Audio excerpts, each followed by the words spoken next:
More adolescents and adults are experiencing depression in the past decade. Studies show they face higher rates of depression, anxiety, and suicide. Seattle ranked in the top 10 cities impacted by seasonal depression. Teens in depression, with 1 in 5 adolescents experiencing major depression. Depression and anxiety can affect anyone, regardless of age or economic status. Report बताती है कि दुनिया भर में 1 अरब से ज्यादा लोग किसी न किसी मानसिक स्वास्थ्य चुनौती से जूझ रहे हैं। 7 बिलियन जो है वो पॉपुलेशन है पूरी वर्ल्ड का। टेक्निकली देखा जाए तो हर 7 में से 1 इंसान को कोई ना कोई सीरियस मेंटल प्रॉब्लम है, मेंटल डिसऑर्डर है। अकेले इंडिया में 1,70,000 लोग मरे हैं पिछले साल सिर्फ और सिर्फ सुसाइड की वजह से। सुसाइड जो है वो 3rd लीडिंग कॉज बन चुका है डेथ का। और जो लोग सुसाइड करते हैं ना, उनमें से 70% ऐसे लोग होते हैं जो डिप्रेशन जैसे मेंटल डिसऑर्डर से परेशान होते हैं। पर डिप्रेशन सिर्फ एक वर्ड नहीं है, एक ऐसा सीरियस मेंटल प्रॉब्लम है जो इंसान को तोड़ कर रख देता है। 40% से ज्यादा जेनजीज कहीं ना कहीं डिप्रेशन के शिकार हैं। डिप्रेस इंसान के लिए उसकी जिंदगी एक सजा जैसी होती है, हर एक मोमेंट उसे पल पल मार रहा होता है। क्योंकि डिप्रेस्ड इंसान का जो प्रेडिक्शन मशीन है, उसका माइंड वो खराब हो जाता है और वो जनरेट करने लगता है कोग्निटिव डिस्टॉर्शन। अब देखो, डिप्रेशन में होता है ना कि इंसान पूरी तरह से अपने मूड का गुलाम हो जाता है। मुझे डिप्रेशन है या फिर मैं डिप्रेशन की तरफ बढ़ रहा हूँ, तो अब मुझे क्या करना चाहिए? तो मेरा जवाब सिंपल है,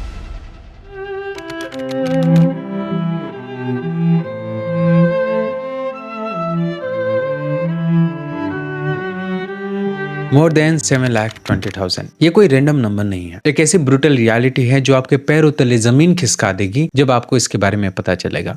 और खासकर अगर आप एक ऐसे इंसान हैं जो बहुत ज्यादा सेंसिटिव है, जो दूसरों के दर्द को बहुत ज्यादा समझता है, फील करता है, फिर तो ये नंबर आपको हिला के रख देंगे। अब ये नंबर किस बारे में है, क्यों है, ये बताने से पहले सबसे पहले मैं कुछ क्वेश्चंस आपसे पूछना चाहूंगा। क्या आपके साथ भी ऐसा होता है कि आप हर दिन बहुत ज्यादा सैड फील करते हो, बहुत ज्यादा एम्प्टी फील करते हो, बहुत ज्यादा लोनली फील करते हो? ऐसा 1-2 दिन हो तब तो समझ में आता है, पर 1-2 दिनों की बात नहीं है। आप डेली बेसिस पे लोनलीनेस को, एम्प्टीनेस को, वर्थलेसनेस को फील कर रहे हो। आप बहुत ज्यादा हेल्पलेस फील कर रहे हो। आपको ऐसा लग रहा है ना कि आपकी पूरी जिंदगी बर्बाद हो चुकी है और आप कुछ नहीं कर पा रहे। आपका जो इंटरेस्ट है और प्लेजर है वो चीजों से खत्म ही हो चुका है। आपको कोई भी काम करने में मजा नहीं आता। हर वो काम, हर वो एक्टिविटी जो आप पहले करना एंजॉय करते थे, अब वो करने पे आप बहुत ज्यादा बोर फील करते हो। आपको उसमें मजा नहीं आता। कोई भी काम हो, कोई भी हॉबी हो, कोई भी एक्टिविटी हो, आपको किसी में भी इंटरेस्ट नहीं आता। आपका जो एपिटाइट है वो या तो डिक्रीज हो चुका है या फिर इंक्रीज हो चुका है। या तो आप बहुत ज्यादा खा रहे हो या फिर आप खा ही नहीं रहे। इंसोमेनिया या फिर हाइपरसोमेनिया का शिकार हो चुके हो। या तो आप बिल्कुल ही नहीं सोते, आप रात रात भर जागते रहते हो, निगेटिव थॉट्स को अपने माइंड में दोहराते रहते हो, ओवर थिंक करते हो सिचुएशंस के बारे में, अपनी लाइफ के बारे में, या फिर पूरे दिन पूरी रात बेड पे ही पड़े रहते हो। आप कितना भी कोशिश कर लो, आपका जो नींद है वो पूरा ही नहीं होता। आप बहुत ज्यादा स्लीपी फील करते हो पूरे दिन। फटीग या फिर लॉस ऑफ एनर्जी आप फील कर रहे हो। आप भले ही दिन में कोई ऐसा काम नहीं करते जिससे बहुत ज्यादा आपका कैलोरी बर्न हो, फिर भी आपको ऐसा फील होता है ना कि आपके अंदर एनर्जी बची ही नहीं। आप पूरे दिन थकावट फील करते हो। सो के उठने के बाद भी आप ऐसा फील करते हो ना जैसे कि आप पूरे दिन मजदूरी करके आए हो। आपके अंदर थोड़ी सी भी हिम्मत नहीं रहती,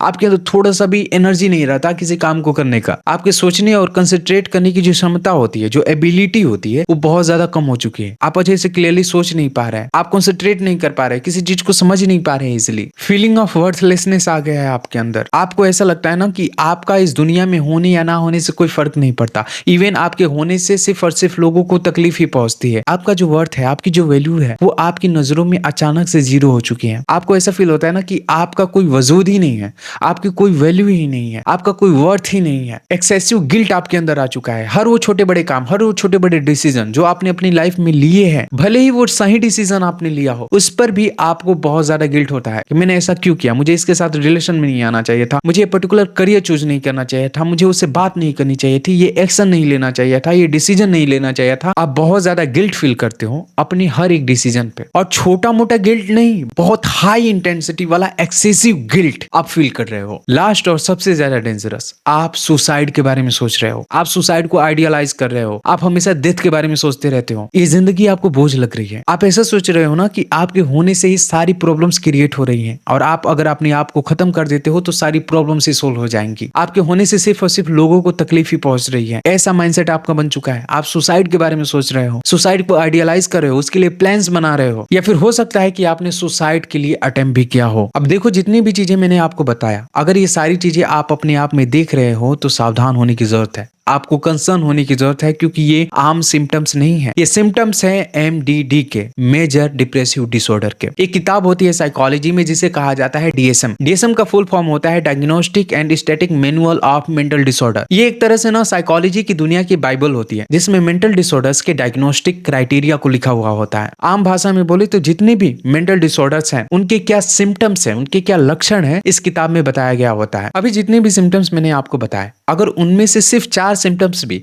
आपके अंदर देखने को मिल रहे हैं और 4 हफ्ते से ज्यादा हो गए हैं उन सिम्टम्स को आपके अंदर, तो आपको सावधान होने की जरूरत है, क्योंकि आपको डायग्नोस हुआ है MDD, मेजर डिप्रेसिव डिसऑर्डर, जो कि एक सीरियस मेंटल प्रॉब्लम है। आम भाषा में जिसे डिप्रेशन भी कहा जाता है। अब उस नंबर पे आते हैं जिससे मैंने इस वीडियो की शुरुआत की थी, 7,20,000। आखिर ये नंबर क्या है और किस बारे में? अब इससे पहले कि मैं ये बताऊं, आपसे एक जीके का क्वेश्चन पूछना चाहूंगा। इस पूरी दुनिया की आबादी, पॉपुलेशन कितनी है? आई नो कि आप में से बहुत सारे लोगों को पता होगा, जिन्हें नहीं पता तो मैं बता दूं कि इस पूरी दुनिया की जो पॉपुलेशन है वो है 7 बिलियन। लगभग 7 अरब लोग इस पूरी दुनिया में रहते हैं। उससे ज्यादा ही होंगे, पर आंकड़ों में 7 बिलियन जो है वो पॉपुलेशन है पूरी वर्ल्ड का। अब इस 7 बिलियन में से 1 बिलियन लोग जो है वो कहीं ना कहीं किसी न किसी तरह के मेंटल डिसऑर्डर से जूझ रहे हैं। वो सफर कर रहे हैं किसी न किसी तरह के मेंटल प्रॉब्लम से, मेंटल इलनेस से। और ऐसा मैं नहीं, WHO, वर्ल्ड हेल्थ ऑर्गेनाइजेशन की रिपोर्ट कहती है। टेक्निकली देखा जाए तो हर 7 में से एक इंसान को कोई ना कोई सीरियस मेंटल प्रॉब्लम है, मेंटल डिसऑर्डर है। और सबसे खतरनाक, सबसे ज्यादा और सबसे कॉमन देखे जाने वाला जो मेंटल डिसऑर्डर है वो है MDD, major depressive disorder, depression या फिर एंजाइटी डिसऑर्डर। फाइनली अब उस नंबर की बारी है, 7,20,000। दरअसल ये कोई नंबर नहीं है, 7,20,000 जिंदगियां हैं जो एक साल में गई हैं सिर्फ और सिर्फ सुसाइड की वजह से। अकेले इंडिया में 1,70,000 लोग मरे हैं पिछले साल सिर्फ और सिर्फ सुसाइड की वजह से। आप इमेजिन कर सकते हो, 7,20,000 से ज्यादा जिंदगियां गई हैं सिर्फ और सिर्फ सुसाइड की वजह से। यानी ये लोग और ज्यादा जिंदा रह सकते थे, ये अपनी लाइफ को नेचुरली जी सकते थे, पर इन्होंने चुना अपनी लाइफ को खत्म करना। तो ये 7,20,000 सिर्फ और सिर्फ कोई रैंडम नंबर नहीं है, ये 7,20,000 जिंदगियां हैं जो गई हैं। जब कोई इंसान सुसाइड करता है ना, तो सिर्फ और सिर्फ वो अपनी जिंदगी को नहीं लेता, वो उन तमाम जिंदगियों को भी लेकर अपने साथ जाता है जो उससे जुड़ी हुई होती हैं। तो अगर आप लॉजिकली सोचोगे तो आपको पता चलेगा कि सिर्फ और सिर्फ 7,20,000 जिंदगियां ही नहीं गई, उसके साथ वो तमाम जिंदगियां जो उससे जुड़ी हुई थी, वो लोग जो उनसे प्यार करते थे, कहीं ना कहीं उनकी लाइफ पर भी एक गहरा असर पड़ा होगा। सुसाइड जो है वो 3rd लीडिंग कॉज बन चुका है डेथ का। यानी अगर 100 लोग मर रहे हैं ना, तो उसमें से 30 लोग सिर्फ और सिर्फ इसलिए मर रहे हैं क्योंकि उन्होंने सुसाइड किया है। और जो लोग सुसाइड करते हैं ना, उनमें से 70% ऐसे लोग होते हैं जो डिप्रेशन जैसे मेंटल डिसऑर्डर से परेशान होते हैं, उससे सफर कर रहे होते हैं, यानी जिन्हें MDD, major depressive disorder diagnose हुआ होता है। तो एक तरह से देखा जाए तो 70% सुसाइड का रीजन ही डिप्रेशन है। अगर हम सिर्फ जेनजी की बात करें, जिनका जन्म 1997 से लेकर 2012 के बीच हुआ है, उन लोगों में 40% से ज्यादा जेनजीज कहीं ना कहीं डिप्रेशन के शिकार हैं, डिप्रेशन से सफर कर रहे हैं, जिन्हें MDD डायग्नोस हुआ है। डिप्रेशन एक ऐसा वर्ड जिसे हम कैजुअली अपनी लाइफ में यूज कर लेते हैं हर छोटे बड़े सैडनेस के लिए, पर डिप्रेशन सिर्फ एक वर्ड नहीं है, एक ऐसा सीरियस मेंटल प्रॉब्लम है जो इंसान को तोड़ कर रख देता है। खैर, ये विक्टिम को तो बर्बाद करता ही है, पर उसके साथ साथ ये उन लोगों को भी इफेक्ट करता है जो उससे जुड़े हुए होते हैं, जो उससे प्यार करते हैं। डिप्रेस लोगों की जो सुसाइड करने की चांसेस होते हैं ना, वो 20 to 30% ज्यादा होते हैं आम लोगों से। डिप्रेशन के साथ सबसे बड़ी प्रॉब्लम ये है ना कि इंसान को इस कदर तोड़ देता है कि वो अपनी पूरी लाइफ को बर्बाद करने पर तुल जाता है।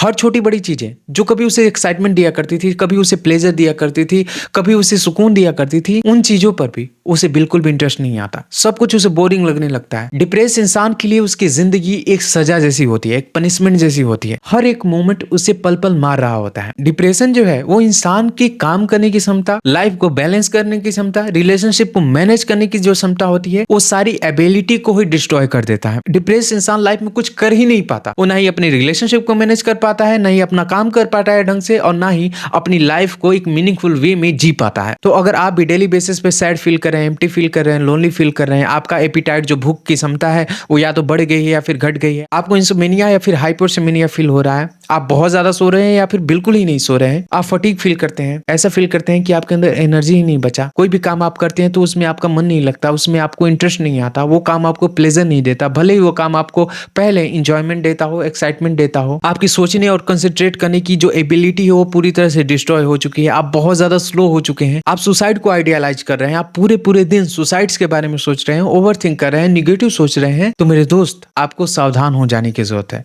जरूरी नहीं कि सारी चीजें चीजें ही आपके अंदर देखने को मिले, पर इनमें से अगर सिर्फ और सिर्फ 4 सिम्टम्स भी आपके अंदर देखने को मिलते हैं और 2 हफ्तों से ज्यादा हो चुके हैं, तो आपको कंसर्न होने की जरूरत है, क्योंकि आप डिप्रेशन की तरफ बढ़ रहे हैं, आप डिप्रेशन के शिकार हो रहे हैं, या फिर हो सकता है कि आप हो चुके हैं। अब आपका सवाल हो सकता है कि हाँ, अगर ये सारे सिम्टम्स मुझ में देखने को मिल गए हैं, मैं ये जान गया हूं कि मुझे डिप्रेशन है या फिर मैं डिप्रेशन की तरफ बढ़ रहा हूं, तो अब मुझे क्या करना चाहिए? तो मेरा जवाब सिंपल है। अगर जितने भी सिम्टम्स मैंने बताए वो सारे सिम्टम्स आपके अंदर लगभग 2 या 3 महीने से ज्यादा हो गए हैं और आप देख रहे हैं लगातार, तो आपको बिना किसी की बात सुने, ना ही आपको पेरेंट्स की सुनना है, ना ही आपको किसी सोशल मीडिया की सुनना है, ना ही किसी मेरे जैसे एडवाइजर की बात सुननी है। सिंपली आपको जाना है और अपने पास के ही किसी साइकेट्रिस्ट या न्यूरो साइकेट्रिस्ट से कंसल्ट करना है।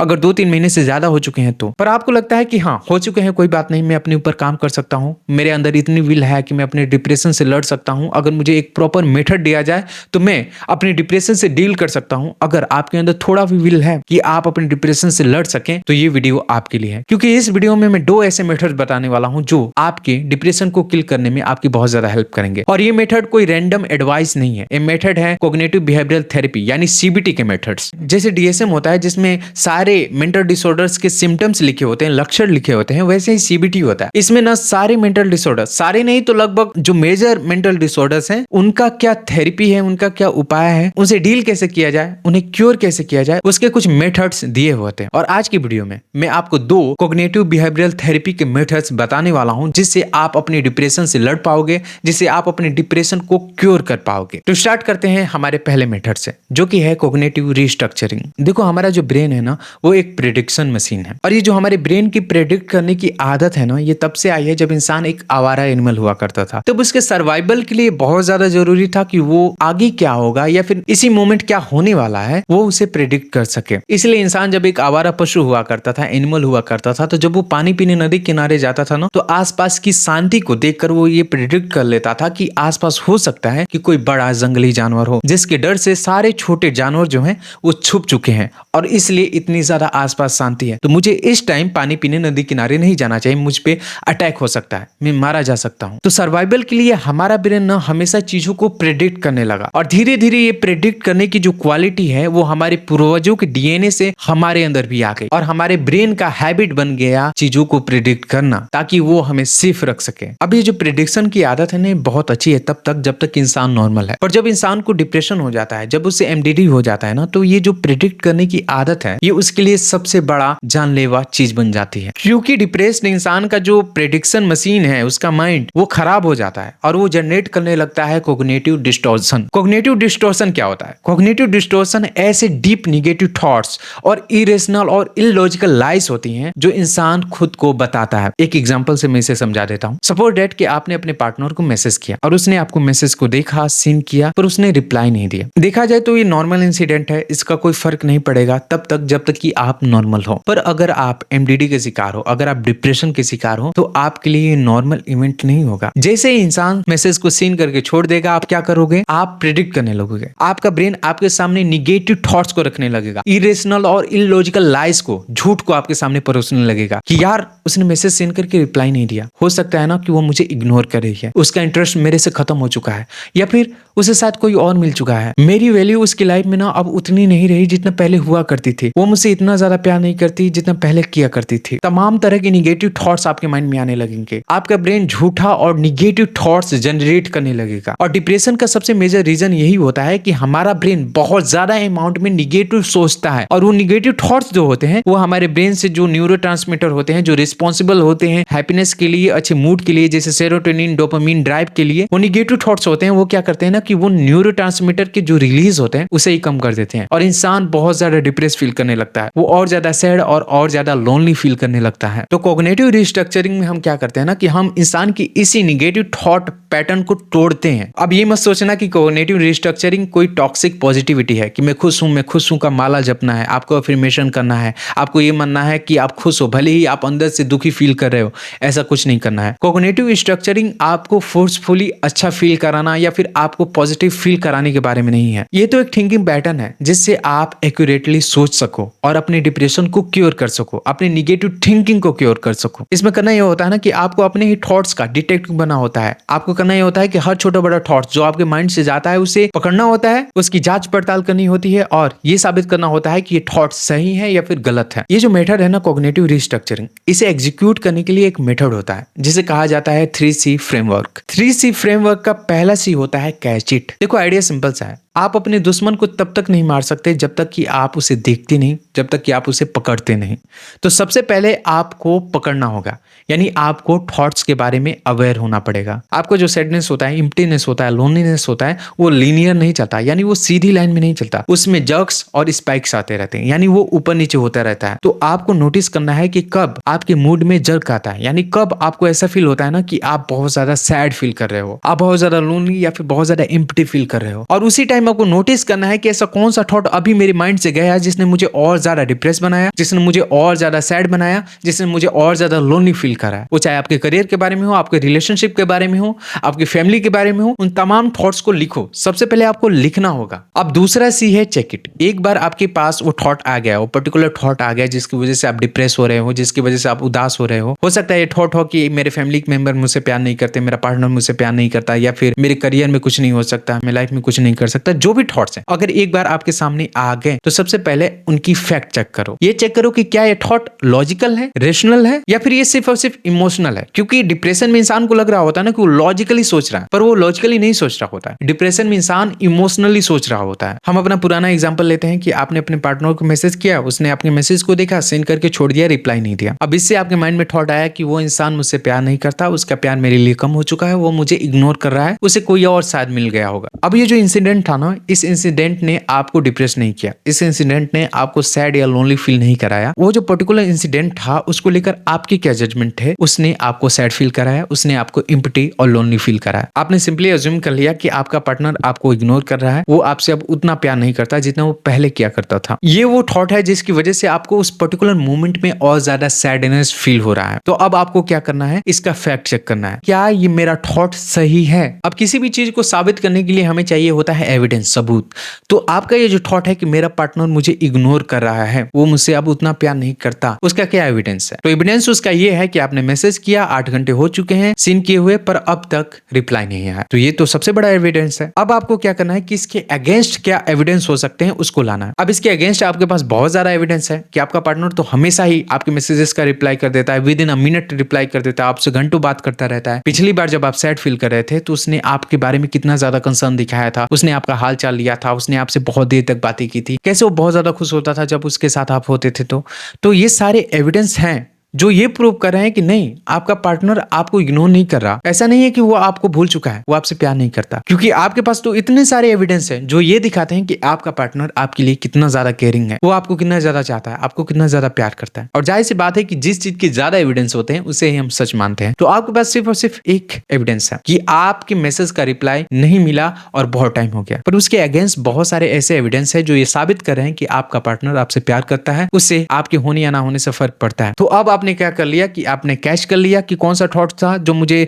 सबसे ज्यादा डिप्रेस और लोनली फील करा रहा था, उसका फैक्ट चेक कर लिया कि क्या ये थॉट सही है या फिर गलत है। अब आपको 3C का तीसरा C उठाना है जो कि है चेंज इट। अब आपको उस थॉट को चेंज करना है। अभी आप क्या सोच रहे थे कि आपका पार्टनर आपसे प्यार नहीं करता, वो आपको इग्नोर कर रहा है, आपकी अहमियत अब उसकी लाइफ में बहुत ज्यादा कम हो चुकी है। इस चीज को आप चेंज करके ये थॉट लाएंगे कि आपका पार्टनर आपसे प्यार करता है, क्योंकि इसके बहुत सारे एविडेंस हैं। हो सकता है कि इस पर्टिकुलर मोमेंट वो कहीं बिजी हो सकता है कि उसने मैसेज को शायद गलती से सीन कर लिया हो और उसने नोटिस ना किया हो, या फिर उसे नहीं पता कि आपकी मूड की सीरियसनेस कितनी है इस टाइम, इसलिए उसने रिप्लाई देना शायद इतना जरूरी नहीं समझा। ये भी हो सकता है कि वो कहीं और बिजी हो सकता है कि कोई इंपॉर्टेंट काम कर रहा हो और वो भूल गया हो अपना फोन को चेक करना दोबारा। अब आपने क्या किया कि अपनी निगेटिव थॉट को आपने पॉजिटिविटी में बदल दिया, और वो पॉजिटिविटी कोई टॉक्सिक पॉजिटिविटी नहीं थी, वो रियलिटी थी। देखो हमारे ब्रेन का सिंपल सा रूल है, जैसा थॉट्स आएगा आपके ब्रेन में वैसा वो सोचेगा, वैसा वो फील करेगा। तो अगर आपके ब्रेन में सिर्फ और सिर्फ निगेटिव थॉट्स आ रहे हैं तो जाहिर सी बात है कि आपका मूड और ज्यादा डिप्रेस होगा, आप और ज्यादा लोनली फील करोगे, आप और ज्यादा एम्प्टी और सैड फील करोगे। और अगर आपके ब्रेन में पॉजिटिव थॉट्स आ रहे हैं तो कहीं ना कहीं आपके ब्रेन के फंक्शंस को इंप्रूव करेंगे, वो आपके मूड को भी इनहेंस करेंगे, आपके मूड को भी अच्छा बनाएंगे। अब बात करते हैं हमारे दूसरे मेथड का, जो है बिहेवियरल एक्टिवेशन। देखो बचपन से लेकर अब तक ना हम अपने आप को एक झूठ बोलते हैं। वो झूठ ये है ना कि अगर हमें कोई काम करना है तो सबसे पहले हमें उस काम के लिए मोटिवेटेड फील करना होगा, देन देन हम उस काम को करेंगे। ये हमारा सबसे बड़ा लाई है। तो इसलिए जब भी हम कोई काम करते हैं तो उससे पहले हम ये चेक करते हैं कि हमारा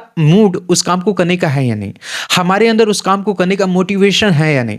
और अगर हमें लगता है कि उस काम को करने का हमारे अंदर मोटिवेशन नहीं है, अभी हमारा पर्टिकुलर उस मोमेंट में मूड नहीं है उस काम को करने का, तो हम क्या करते हैं कि उस काम को करते ही नहीं, उसे अवॉइड करने लगते हैं। पर साइकोलॉजी कहता है ना कि एक्शंस क्रिएट मोटिवेशन, ना कि मोटिवेशन क्रिएट्स एक्शन। तो आपको ऐसा सोचना होगा ना कि आपकी जो मोटिवेशन है वो एक्शंस को क्रिएट नहीं करते, आपका जो एक्शन है वो मोटिवेशन को क्रिएट करता है, और वो जो मोटिवेशन है वो आपको फिर ड्राइव करता है एक और एक्शन लेने के लिए, यानी फर्दर एक्शन लेने के लिए। डिप्रेशन जो है ना एक भारी कंबल की तरह होता है जिसमें इंसान को घुटन फील होने लगता है, और उसे ऐसा लगता है ना कि जब कोई मोटिवेशन आएगा तभी मैं इस कंबल को हटाऊंगा, और तब मैं ताजी हवा लूंगा, और तब मैं फील अच्छा कर पाऊंगा, तब मैं फ्रेश एयर को ले पाऊंगा। अब देखो डिप्रेशन में ये होता है ना कि इंसान पूरी तरह से अपने मूड का गुलाम हो जाता है। वो ये सोचता है कि अगर मेरा मोटिवेशन नहीं बन रहा है इस काम को करने का तो मैं नहीं करूंगा, अगर मुझे चीजों में मजा नहीं आता, मुझे चीजों में प्लेजर नहीं आ रहा, मुझे चीजों में इंटरेस्ट नहीं आ रहा, कोई भी हॉबी कोई भी एक्टिविटी करने में मुझे इंटरेस्ट नहीं आ रहा, मुझे मजा नहीं आ रहा, तो मैं उस काम को करूंगा ही नहीं। मैं सिंपली क्या करूंगा, बेड पे सोया रहूंगा, फोन स्क्रॉल करूंगा या फिर निगेटिव सोचा करूंगा। मैं तब तक कोई काम नहीं करूंगा जब तक कि मेरे अंदर मोटिवेशन नहीं आता, यानी जब तक पूरा मेरा मूड ना कर दे उस काम को करने के लिए तब तक मैं उस काम को नहीं कर पाऊंगा। जब तक मैं अच्छा फील नहीं करता, जब तक मैं खुश फील नहीं करता, तब तक मैं कोई भी हॉबी नहीं करूंगा, कोई भी एक्टिविटी नहीं करूंगा,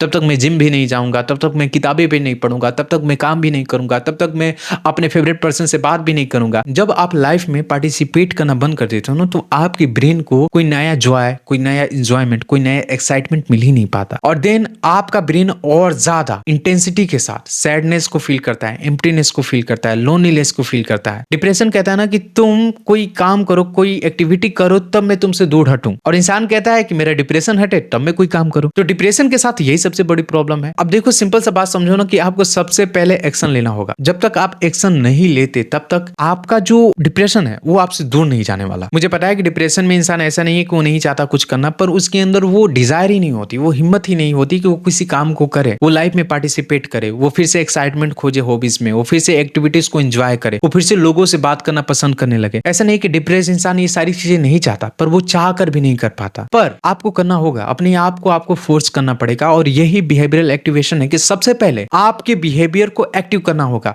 सबसे पहले आपको अपने आप को एक्टिव करना होगा, कोई एक्शन लेना होगा। अब ऐसा नहीं कि आपको एक ही दिन में पूरी लाइफ को चेंज कर देना है, जो कि डिप्रेस्ड लोग करते हैं कि एक ही दिन सब कुछ प्लान कर लेंगे, सब कुछ शेड्यूल वगैरह बना देंगे कि मैं ये सारी चीजें करूंगा, आज से तो डिप्रेशन को हटा ही दूंगा, आज से तो सैड फील करूंगा ही नहीं, आज से तो अपनी एनर्जी ही बूस्ट कर दूंगा। पर क्या होता है, वो एग्जॉस्टेड फील करने लगते हैं। तो आपको एक ही दिन में अपनी पूरी लाइफ को चेंज नहीं करना, आपको बहुत ही माइक्रो गोल्स बनाने हैं कि आज मैं पूरे दिन बेड पे पड़े रहने के बजाय मैं क्या करूंगा कि मैं नहाऊंगा, नहा धोकर थोड़ा सा टहलने जाऊंगा, थोड़ा सा वॉक करूंगा, कुछ नहीं करूंगा, ना ही पढ़ूंगा ना ही लिखूंगा, सिर्फ और सिर्फ थोड़ा सा वॉक करूंगा। आज मैं ना अपने फेवरेट पर्सन से ना थोड़ा इंटेंसिटी के साथ बात करूंगा, थोड़े दिल से बात करूंगा, अपनी फीलिंग्स को थोड़ा सा शेयर करूंगा। मैंने रीडिंग बहुत टाइम से छोड़ा हुआ है, तो आज ना अपनी कोई फेवरेट किताब पढ़ूंगा, अपनी कोई फेवरेट स्टोरी देखूंगा, कोई नॉवेल पढ़ूंगा। बहुत टाइम से अपना पसंदीदा कोई गेम नहीं खेला, तो आज ना अपना कोई पसंदीदा गेम खेलूंगा। ये छोटे छोटे स्टेप्स आपको लेने होंगे। जब आप ये छोटे छोटे स्टेप्स लोगे ना, तो जब आप उसे दोहराओगे, वो स्टेप आपके ब्रेन को फिर से रिवायर करेंगे नए चीजों को ट्राई करने के लिए। आपका ब्रेन रिवायर होगा चीजों में एक्साइटमेंट लेने के लिए, चीजों में प्लेजर लेने के लिए। और एक बार जब आपका ब्रेन रिवायर होने लगेगा तो आपका डिप्रेशन धीरे धीरे दूर जाने लगेगा। तो डेली कुछ माइक्रो गोल्स बनाओ जिसमें कुछ सेट ऑफ बिहेवियर्स होंगे कि इस पर्टिकुलर चीज को मैं आज करूंगा, और ऐसी चीजों को चुनो ना जिसमें आपको वाकई इंटरेस्ट हो, जो करने में आपको पहले मजा आता था, भले अब डिप्रेशन की वजह से नहीं आता।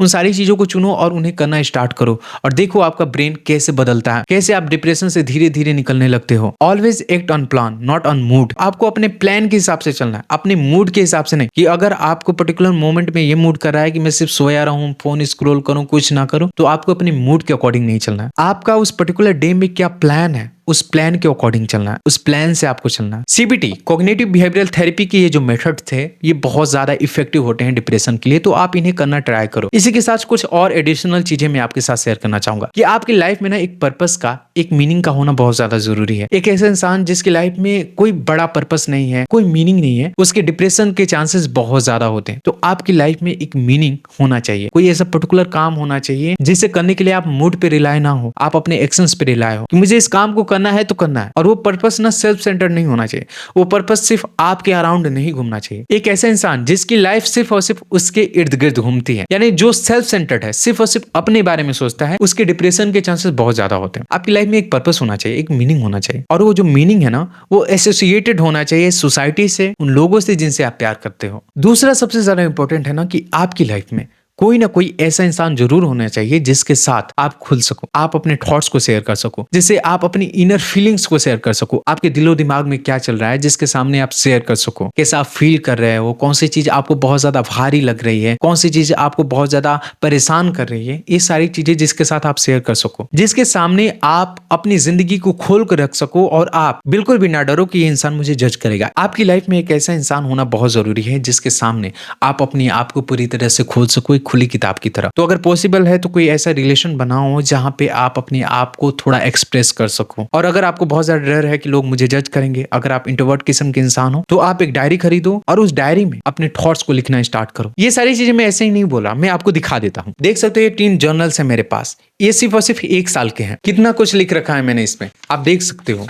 तो जब मैंने अपनी लाइफ में डायरी लिखना स्टार्ट किया था ना, तब मुझे अपनी लाइफ के बारे में बहुत ज्यादा क्लैरिटी मिली थी और मैं बहुत अच्छा फील करने लगा था। तो आप अपनी लाइफ में या तो डायरी रखो या फिर कोई ऐसा इंसान रखो जो आपके लिए डायरी का काम करे, जिसके सामने आप अपने आप को एक्सप्रेस कर सको। देखो, वीडियो का फाइनल मैसेज ये है ना कि डिप्रेशन जो है वो एक सीरियस मेंटल प्रॉब्लम है, और अगर आपको लगता है कि आप इन सारे मेथड से इसे क्योर नहीं कर सकते, तो आपको जाना चाहिए साइकियाट्रिस्ट के पास, आपको दिखाना चाहिए, आपको कंसल्ट करना चाहिए, इससे पहले कि ये प्रॉब्लम और ज्यादा बिगड़ जाए। आप थेरेपी ले सकते हो, काउंसलिंग ले सकते हो, या फिर मेडिकेशन भी ले सकते हो अगर जरूरत हो। तो आपको सबसे पहले एक साइकियाट्रिस्ट को कंसल्ट करना चाहिए, ताकि वो आपको बता सके आपका केस देख करके कि किस टाइप का डिप्रेशन है आपको। मैं भी अपना अंडर ग्रेजुएट कर रहा हूँ साइकोलॉजी में, तो आप चाहो तो मेरे साथ भी 1-to-1 सेशन बुक कर सकते हो। मैं भी काउंसलिंग लेता हूँ, और बहुत बार मैंने बहुत सारे लोगों को हेल्प की है उनकी लाइफ की प्रॉब्लम्स को सॉल्व करने में, और कई बार तो मैंने डिप्रेस लोगों का भी काउंसलिंग और सेशन लिया हुआ है। तो आप मेरे साथ भी सेशन बुक कर सकते हो, उसका लिंक मैं डिस्क्रिप्शन में दे दूंगा, आप वहां पे क्लिक करके सेशन बुक कर सकते हो। और अगर आपको अपनी सर्कल में किसी पर भी शक है कि इंसान डिप्रेशन से गुजर रहा है, तो उसके पास ये वीडियो जरूर शेयर करना। मैं हमेशा कोशिश करता रहता हूँ ऐसे कंटेंट लाने की जो इंसान की लाइफ को इंप्रूव कर सके, उसे हेल्प कर सके। तो इस चैनल को सब्सक्राइब कर लेना फ्यूचर अपडेट्स के लिए। और इसी के साथ मैं इस वीडियो को यहीं पे एंड करता हूँ। मैं आपसे मिलता हूँ किसी नए वीडियो में,